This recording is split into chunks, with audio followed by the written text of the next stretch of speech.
পাহাড়ি সাপ এটা।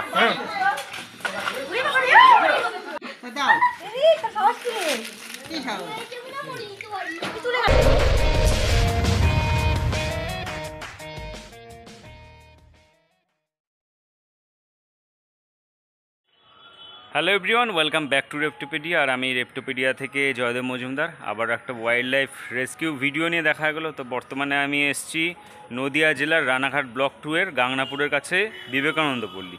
তো এখান থেকে একটু আগে কল করা হয়েছিল যে কোনো বিষধর সাপ এখানে দেখা গেছে, তারা আতঙ্কিত আছে। তো অ্যাকচুয়ালি ওয়াইল্ড লাইফ আমরা বাঁচানোর চেষ্টা করি সব সময়, যেহেতু পরিবেশের জন্য, বাস্তুতন্ত্রের জন্য, ফুড চেনের জন্য বন্যপ্রাণী বেঁচে থাকা খুবই প্রয়োজনীয়। তো সেই কারণেই আমি রেস্কিউ করতে এসেছি, আমাকে কল করা হয়েছিল। তো আমার ক্যামেরাম্যান যেহেতু এখন নেই, একটু বাদে আসছে, তো ভিডিওর সঙ্গে কন্টিনিউ থাকবেন, দেখবেন কিভাবে সাপটা এখান থেকে রেস্কিউ করা হয়। বিষধর সাপ যেহেতু বিভিন্ন সময় দেখা যায় বিভিন্ন জায়গায়। কিছুদিন আগেই আপনারা দেখলেন একটা চন্দ্রবোড়া সাপ গলায় পেঁচিয়ে, চন্দ্রবোড়া ভেনম কামড়ালে কি কি হতে পারে, কি কি ক্ষয়ক্ষতি, সেই সম্পর্কে কিন্তু অনেকেরই ধারণা নেই। তো সেহেতু সে হয়তো নেশাগ্রস্ত ছিল এবং পরে শুনতে পেয়েছি, জানতে পেরেছি সূত্র মাফিক, তো সে কল্যাণী যে হাসপাতাল ছিল সেই হাসপাতাল থেকে সে পালিয়ে এসেছে।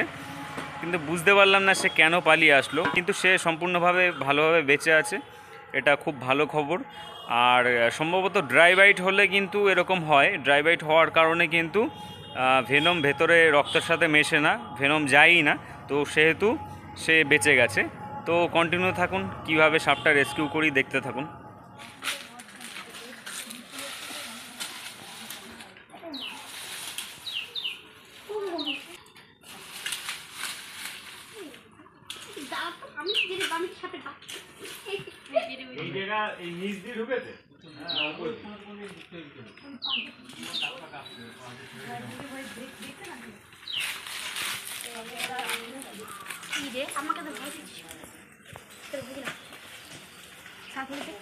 এইখানে এসেছিল এই দিকটা, ওই যে গাছটা দেন, গাছ ধরে রেখে দিয়েছো এইটা, হ্যাঁ ওই যে পুরো এদিকে মধ্যে এই জমির মধ্যে যাবে আচ্ছা, হয়তো এইটা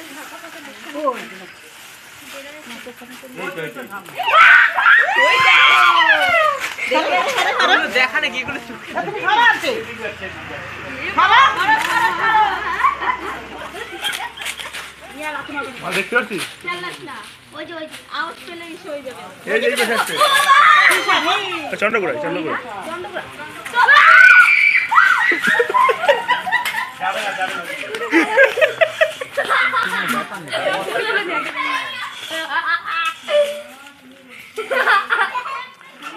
বস্তা নিয়ে এসে কেউ বস্তা দাও, ও দিয়েটা বস্তা দাও। সাপ নাকি চোখে দেখা, হাত দিয়ে ধরে আমি মেরে ফেলা। চন্দ্রপুরা না, এ পুজো করে, এই কামড়ালেই অসার। এই তো বাহ, ফসফস করছে দেখো। না এর ফোনা নেই, শুধু লাফায় কামড়াতে পারে।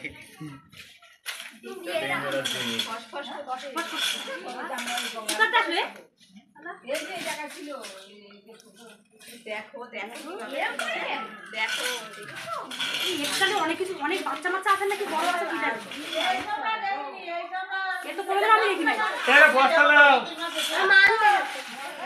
পাহাড়ি সাপ এটা।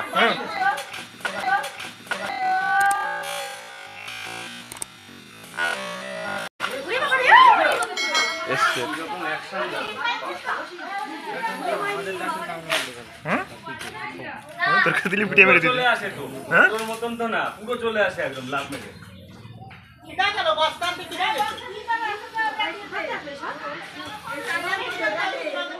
এইসব এই এলাকায় ভর্তি আছে, এই এলাকায় ভর্তি। প্রচুর অনেক আছে।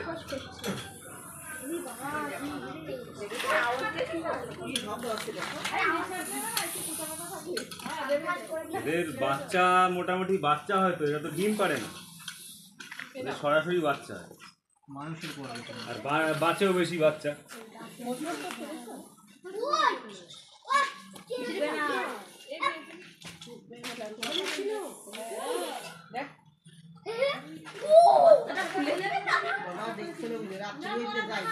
খুলে দিয়ে যাবে, বস্তাটাতে গন্ধ আসছে। কামড়া দেবে এরকম রাস্তা যাবে না আজরে ধরো বাবা জানে জানে ও দাও এই তো সাহস কি কি খাও চলে গেল যাবে না বস্তা ফুটো কিন্তু হ্যাঁ একটুখানি ফুটে ভয়ঙ্কর।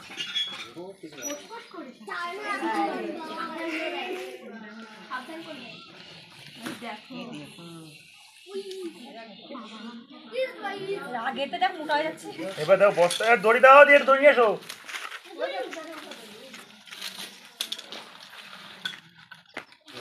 পারবে না মনে হয়, কালা ছিল তো কোনো ব্যাপারই এখনই বেরিয়ে যেত।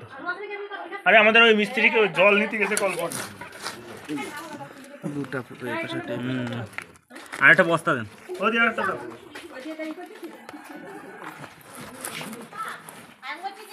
তো যে সাপটা দেখলেন বলার সুযোগ পাইনি যেহেতু রাসেলস ভাইপার। আর বর্তমানে এই সাপটার কামড়ে অনেকে যারা চাষবাস বেশি করে, মাঠের দিকে যারা ঘোরাফেরা করেন চাষের জন্য বিভিন্ন জমিতে যান, তাদের ক্ষেত্রে কিন্তু এই সাপটা কিন্তু একটা ভয়ের ব্যাপার।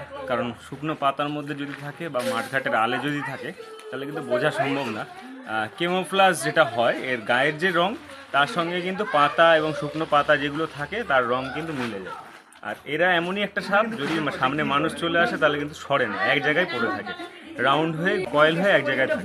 তো এই কারণেই কিন্তু অনেকে চিনতে পারে না, দেখতে পারে না যে সামনে সাপ আছে, আর তখনই কিন্তু বাইটগুলো।